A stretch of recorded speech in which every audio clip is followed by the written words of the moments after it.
경제 시스템, 또 한반도 비상사태와 통일, 아시아에서의 미국의 동맹관계, 북한의 인권 등에 이릅니다. 그런 주제에 대해서 관심을 갖고 계시고요. 공군에서 복무를 하셨습니다. 공군 베테랑이신 타라오 박사는 미국 국방부 등에서 국가 안보, 정보, 또 동맹, 정치 군사 문제를 연구했습니다. 타라오 박사님은 데이비스 캘리포니아 대학교에서 국제관계학 학사 학위를 땄고, 프린스턴 대학교에서는 국제정책학 석사, 오스틴 텍사스대학교에서는 공공정책학 박사 학위를 받았습니다. 오늘은 한국의 부정선거와 그 대처 방안이라는 제목으로 발표를 해주시겠습니다. 타라오 박사님께 마이크를 넘기겠습니다. 네, 이렇게 동영상을 만나게 돼서 반가워요. 제가 여러분들 앞에서 이렇게 말씀을 드리는 것에 대해서 아주 영광으로 생각하고요.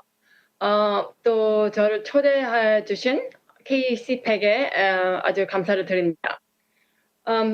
요즘 아주 힘드시죠? 우선 내가 어떻게 시작하고 싶냐면 힘내세요 하고 싶어요. 그리고 제가 영어로 해야지 좀 더 정확하게 말을 하니까 이제부터는 영어로 할게요.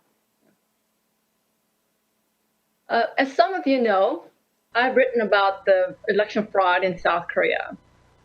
Let me just state why this is such an important topic. And I'm going to start out with the very identity of the Republic of Korea. The Republic of Korea is a liberal democracy, and it is also a republic. In a liberal democracy and a republic, the citizens have the sovereignty, and the citizens temporarily lend their sovereignty to their elected representatives. And they do this through the election process, through the voting process. So what this means is that the election process has to be transparent and has to be trustworthy in order for the outcome to reflect people's will. If the voters have doubts about the process and if they don't trust the outcome, then the steps need to be taken to restore that trust. Because if the outcome does not reflect the voters' will, then it's not a representative government.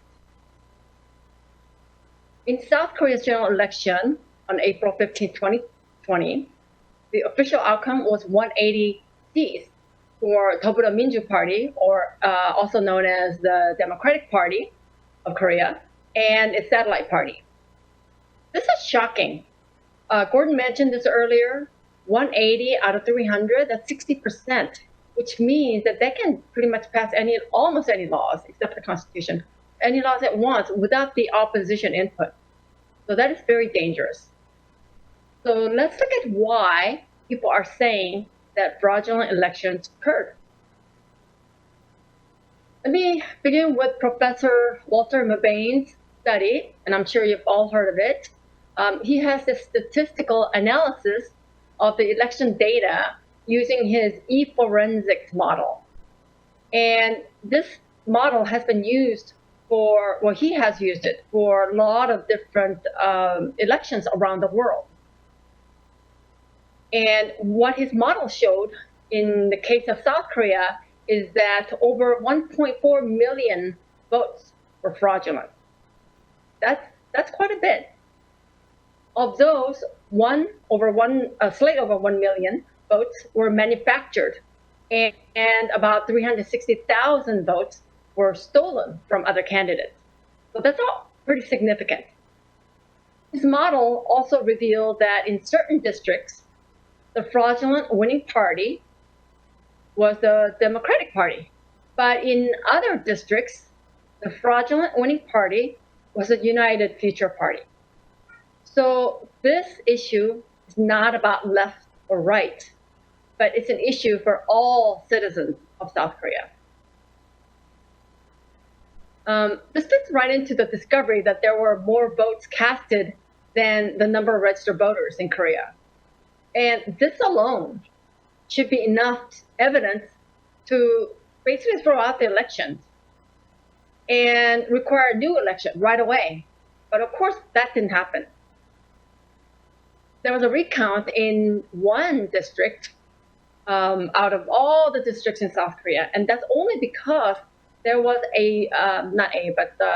some of the citizens that were monitoring at the polling booth. They were very, very vigilant, and they questioned the outcome. It just wasn't right.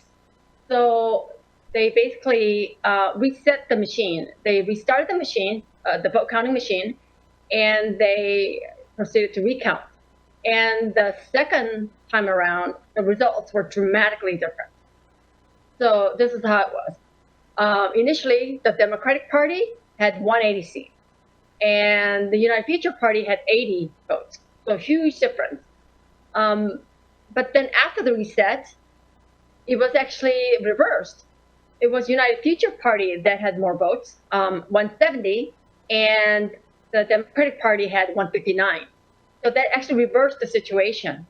But even the totals were different. Initially, the total was 260, but later on, the second time around, it was 329. So, I mean, what does this mean? How could this happen?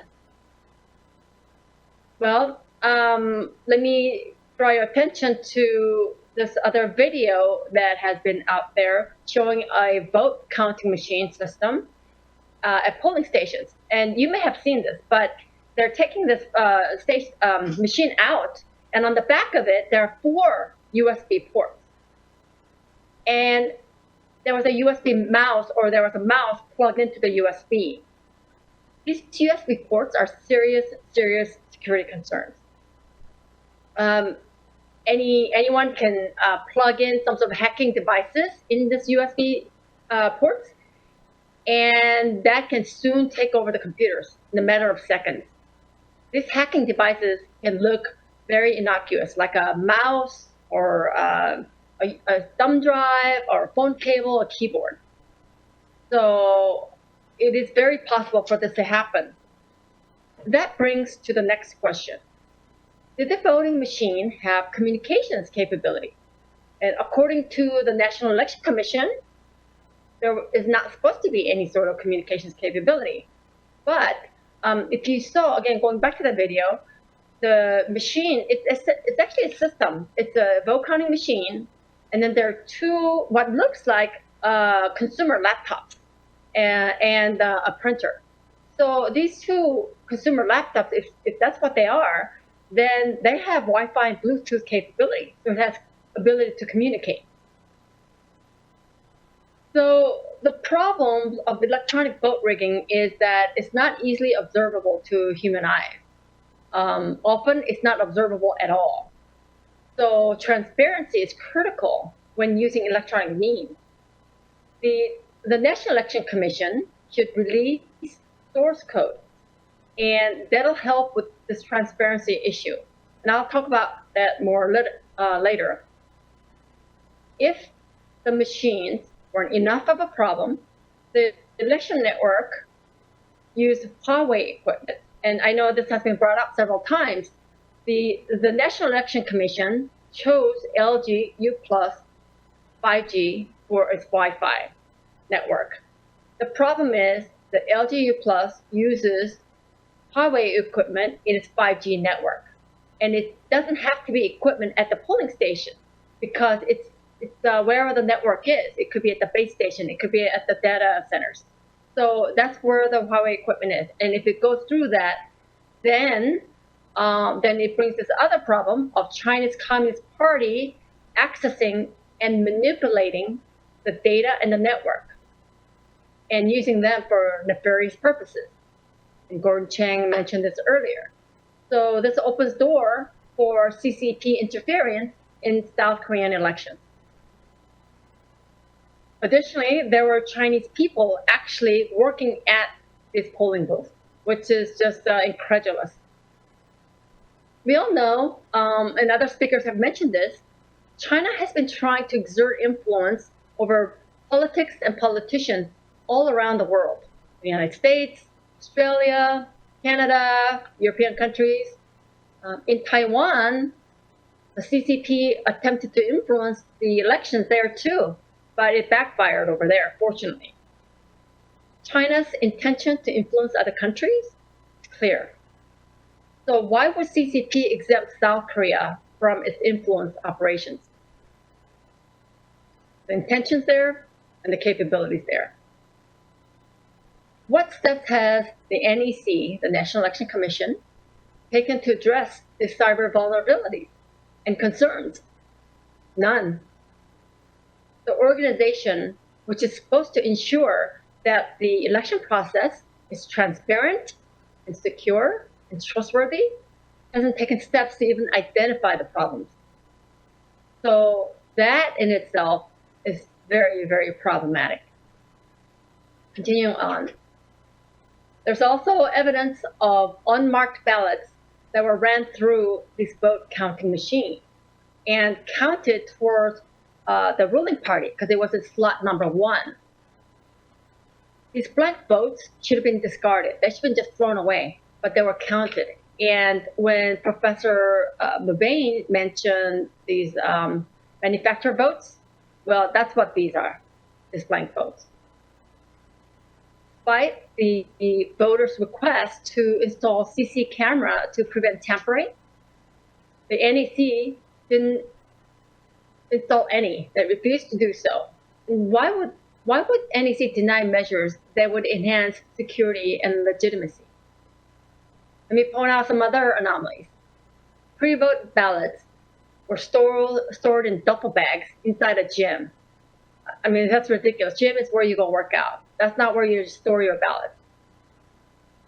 As far as some of the early votes and mail-in vote ballots, they were transported in open plastic baskets. This is really troublesome. They should be transported in a locked and sealed containers, not in baskets. And some of the ballots, a speaker mentioned this earlier, but the ballots had uneven margins. And that means the NEC did not take measures to make this counterfeit proof. What's interesting beyond these, and there's a long list, list all because of limited time, but the behavior of the courts and the prosecutors are also very, very odd. In fact, they're really not taking any steps on over 100 election fraud cases that are filed. And what's interesting is that they also deny the preservation of electronic evidence. That is the key, yet they did not allow the preservation of those. So what should be done? In my writing, I talked about Bolivian case.